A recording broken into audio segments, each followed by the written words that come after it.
Niels Bohr ने सन 1913 में Rutherford के परमाणु मॉडल में जो कुछ कमियां रह गई थी उन कमियों को दूर करते हुए अपना एक सिद्धांत दिया जिसे नील्स बोर का सिद्धांत या नील्स बोर नियम कहते हैं।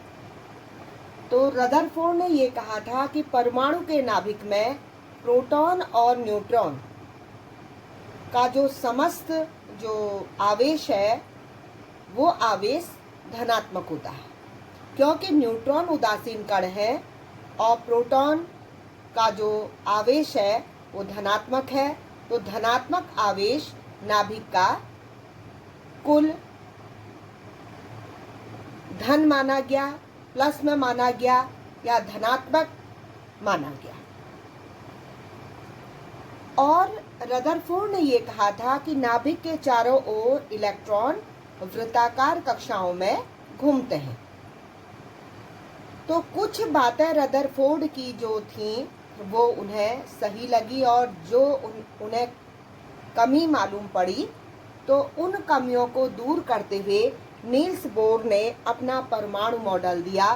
तो उन्होंने परमाणु मॉडल में ये कहा कि जो इलेक्ट्रॉन केवल विशिष्ट वृत्ताकार कक्षाओं में ही घूमते हैं, इलेक्ट्रॉन कुछ विशिष्ट वृत्ताकार कक्षाओं में ही घूमते हैं। तो यहाँ पर आप देख रहे हैं कि जो ये परमाणु का नाभिक है, न्यूक्लियस, इसके चारों ओर वृत्ताकार कक्षाएं हैं और वो निश्चित हैं और उनमें ही इलेक्ट्रॉन चक्कर लगाते रहते हैं। इन विशिष्ट कक्षाओं में घूमते हुए न ऊर्जा उत्सर्जित होती है और न अवशोषित होती है। तो दूसरा पॉइंट उन्होंने ये कहा कि इन वृत्ताकार कक्षाओं में घूमते हुए न ऊर्जा अवशोषित होती है न उत्सर्जित होती है। और इलेक्ट्रॉन एक ऊर्जा स्तर से जब दूसरे ऊर्जा स्तर में घूमता है तो ऊर्जा का जो उत्सर्जन या जो अवशोषण होता है तो उसको हम क्या कहते हैं, उस समय हम ये कह देते हैं कि एक बार ऊर्जा अवशोषित हुई और दोबारा ऊर्जा उत्सर्जित हुई। माना कि निम्न ऊर्जा स्तर से, ये निम्न ऊर्जा स्तर है, यहाँ से इलेक्ट्रॉन कूद रहा है। तो निम्न ऊर्जा स्तर में माना कि ऊर्जा का मान E1 है और उच्च ऊर्जा स्तर में ऊर्जा का मान E2 है। तो उन्होंने ये कहा कि इस समय जो ऊर्जा का जो मान होगा क्वांटम सिद्धांत के अनुसार से उच्च ऊर्जा स्तर की जो ऊर्जा है और जो निम्न ऊर्जा स्तर की ऊर्जा है उन दोनों का जो ऋणात्मक, जो बड़े ऊर्जा स्तर की जो ऊर्जा है E2 और निम्न ऊर्जा स्तर की जो ऊर्जा है E1, इन दोनों का E2 माइनस E1 जिसको कि हम डेल्टा E कहते हैं, यह डेल्टा E ही क्या होता है, इस डेल्टा E का जो मान होता है h म्यू के बराबर। तो ये फ्लैंक के जो नियम के अनुसार से हम यहाँ पर मानते हैं कि जो डेल्टा E होती है उसका मान h म्यू होता है। तो उन्होंने ये कहा कि इलेक्ट्रॉन जब निम्न ऊर्जा स्तर में रहता है उसकी उस समय ऊर्जा E1 होती है और उच्च ऊर्जा स्तर में E2 होती है। तो E2 माइनस E1 जो टोटल ऊर्जा, जो समय हम ऊर्जा का अंतर निकालते हैं कि निम्न ऊर्जा स्तर से उच्च ऊर्जा स्तर में जब इलेक्ट्रॉन कूदा तो उस समय जो ऊर्जा का मान है वो फ्लैंक के नियम डेल्टा E बराबर h म्यू के हिसाब से निर्धारित होता है। तो यहाँ पर बोर ने ये कहा कि इलेक्ट्रॉन की सतत कक्षाएं होती हैं और उन कक्षाओं में इलेक्ट्रॉन निरंतर घूमते रहते हैं। इलेक्ट्रॉन का लगातार घूमने के कारण न ऊर्जा का उत्सर्जन होता है न ऊर्जा का अवशोषण होता है।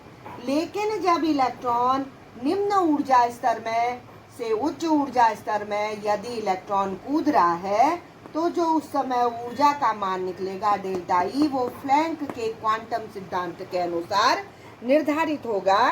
तो यहाँ पर हम जो एक नियम लगाते हैं कि जो डेल्टा ई बराबर एच म्यू, तो इसी को ये कहा जाता है विकिरण का क्वांटम सिद्धांत। अब मैं इसी को आगे बढ़ाऊंगी। ये बोर के परमाणु मॉडल में जो ऊर्जा का निर्धारण हुआ, एनर्जी एब्जॉर्ब और एनर्जी इमिटेड, ये मैंने यहाँ पर लिखे हुए हैं। निम्न ऊर्जा स्तर और उच्च ऊर्जा स्तर का जो मैंने बताया कि E1 और E2 मान बताए, और delta E equal to E2 minus E1, वो प्लैंक के क्वांटम सिद्धांत के अनुसार उसका मान निर्धारित होता है। अब मैं इसी में आपको आगे विकिरण का क्वांटम सिद्धांत बताऊंगी। तो जो प्लैंक का जो क्वांटम सिद्धांत है, क्वांटम सिद्धांत क्या है? कृष्ण पिंड विकिरण तथा विद्युत प्रकाश विद्युत प्रभाव को मैक्स प्लैंक ने 1901 में क्या किया? कृष्ण पिंड विकिरण और प्रकाश विद्युत प्रभाव, इन दोनों को मिला करके एक नियम बनाया जिसे विकिरण का क्वांटम सिद्धांत कहते हैं। तो विकिरण का क्वांटम सिद्धांत ये 1901 में बना था, और ये जो क्वांटम सिद्धांत है, ये क्वांटम सिद्धांत ये क्या है? ये बहुत इम्पोर्टेंट है। इसमें मैं आपको एक घटना बताऊंगी। माना कि आपके पास ये कोई धातु है, ये धातु है, और धातु पर यहाँ पर क्या पड़ रहा है? ये एक माना ये एक कोई विकिरण है, ये इंसिडेंट रे है, एक किरण यहाँ पर आ रही है, और इस तल पर टकरा करके क्या हो रहा है कि इलेक्ट्रॉन का उत्सर्जन हो रहा है। यहाँ पर जाकर के ये इलेक्ट्रॉन का क्या हुआ? उत्सर्जन। एक धातु की सतह है, उस पर कोई रे आकर के, कोई किरण आकर के गिरती है और इलेक्ट्रॉन का उत्सर्जन होता है। और देखिए इलेक्ट्रॉन का उत्सर्जन ये इस प्रकार से हुआ। तो यहाँ पर हम ये कह देंगे कि जो ये इलेक्ट्रॉन की जो ऊर्जा है, ये ऊर्जा E बराबर 1/2 mv² के हिसाब से निर्धारित होगी। इलेक्ट्रॉन की ऊर्जा E equal to half mv²। v यहाँ पर इलेक्ट्रॉन का वेग है, वेलोसिटी है, E एनर्जी हाफ mv², अर्थात जो इसकी गतिज ऊर्जा, जो इलेक्ट्रॉन की जो ऊर्जा हमने निकाली वो ये निकली। अब यहाँ पर हम इसको, ये आप इसको इंसिडेंट रे है, ये जो किरण टकरा रही है इस तल पर, इसको इंसिडेंट रे कहेंगे। INCEDENT, incident ray, incident ray. तो यहाँ पर उन्होंने इस तरह से एक धातु की सतह पर इंसिडेंट रे डाली और इलेक्ट्रॉन की ऊर्जा का उन्होंने आकलन किया। अब इसके बाद उन्होंने क्या कहा कि जो कृष्ण पिंड विकिरण, कृष्ण पिंड का मतलब है कि ऐसा पिंड जिसकी की जो सतह है वो एकदम ब्लैक है, और प्रकाश विद्युत प्रभाव को उन्होंने संयुक्त किया और 1901 में विकिरण का क्वांटम सिद्धांत दिया। तो क्वांटम सिद्धांत के हिसाब से के अनुसार पहला ये है कि विकिरण ऊर्जा सतत रूप से उत्सर्जित या अवशोषित नहीं होती। विकिरण ऊर्जा सतत रूप से उत्सर्जित या अवशोषित नहीं होती, बल्कि ये छोटे पैकेटों के रूप में होती है, बल्कि ये छोटे पैकेटों के रूप में होती है। यहाँ बोर ने भी कह दिया था कि न ऊर्जा का अवशोषण होता है न ऊर्जा का उत्सर्जन होता है। हालांकि ऊर्जा क्या होती है कि एक छोटे पैकेट के रूप में ऊर्जा क्या होती है, छोटे पैकेटों के रूप में ऊर्जा का क्या होता है, ऊर्जा का निर्धारण होता है। तो दूसरा ये कहा कि किसी दिए गए विकिरण के प्रत्येक क्वांटम से संबंधित ऊर्जा जो होती है वो उत्सर्जित ऊर्जा उत्सर्जित आवृत्ति के विकिरण के अनुक्रमानुपाती होती है। तो यहाँ पर जो उत्सर्जित ऊर्जा होती है कि किसी दिए गए विकिरण के प्रत्येक क्वांटम से संबंधित ऊर्जा उत्सर्जित आवृत्ति के समानुपाती होती है। ये ऊर्जा है और ये क्या है, आवृत्ति है, इसके समानुपाती होती है। तो जो ऊर्जा का उत्सर्जन और अवशोषण पैकेटों के रूप में होता है, जो ये पैकेट होते हैं उन्हीं पैकेटों को क्वांटा कहा जाता है।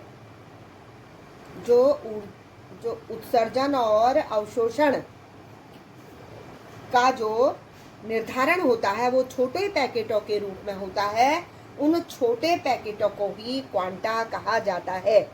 तो अब यहाँ पर हम ये कहेंगे कि ई, ये समानुपाती चिन्ह को हटाएंगे और यहाँ पर एक कांस्टेंट का इस्तेमाल करेंगे एच। तो इस एच का मान होता है 6.624 इंटू 10 की पावर -27 अर्ग सेकेंड। और अगर हम इसको जूल में लें तो इसका मान आ जाएगा 10 की घात -34 जूल सेकेंड। तो ये दोनों में मैंने प्लांक नियतांक को, प्लांक के नाम पर ही ये नियतांक बना और उसका मान इतना है 6.224 इंटू 10 की पावर -34 जूल सेकेंड।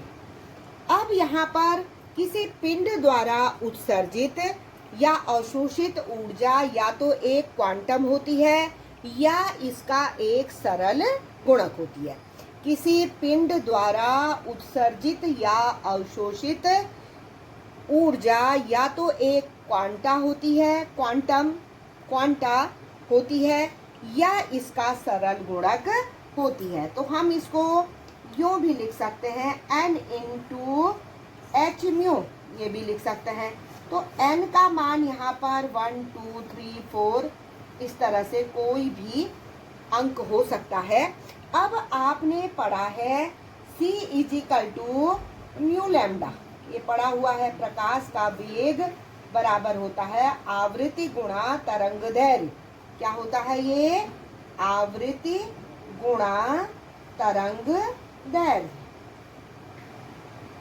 ये हम पूर्व में पढ़ चुके हैं, आवृत्ति गुणा तरंग दैर्घ्य। अब हम इस नियम को ही आगे ले जाएंगे। तो ये आगे जा कर के ये बनेगा नियम, इसको हम अप्लाई कर देंगे यहाँ पर। जो ये आपके पास म्यू आया ये बराबर हो जाएगा c/λ। अब इस मान को आप यहाँ पर रख दोगे E = h म्यू, तो h इंटू c/λ। तो E का मान आ जाएगा आपके पास h इंटू c/λ। तो इसका मतलब ये है कि तरंग दैर्घ्य निम्न होने पर संगत फोटोन अधिक ऊर्जान्वित होते हैं। यहाँ पर जो आपके पास लैम्डा है, जो तरंग दैर्घ्य है, वो आपके हर में आई हुई है। ये है अंश और हर।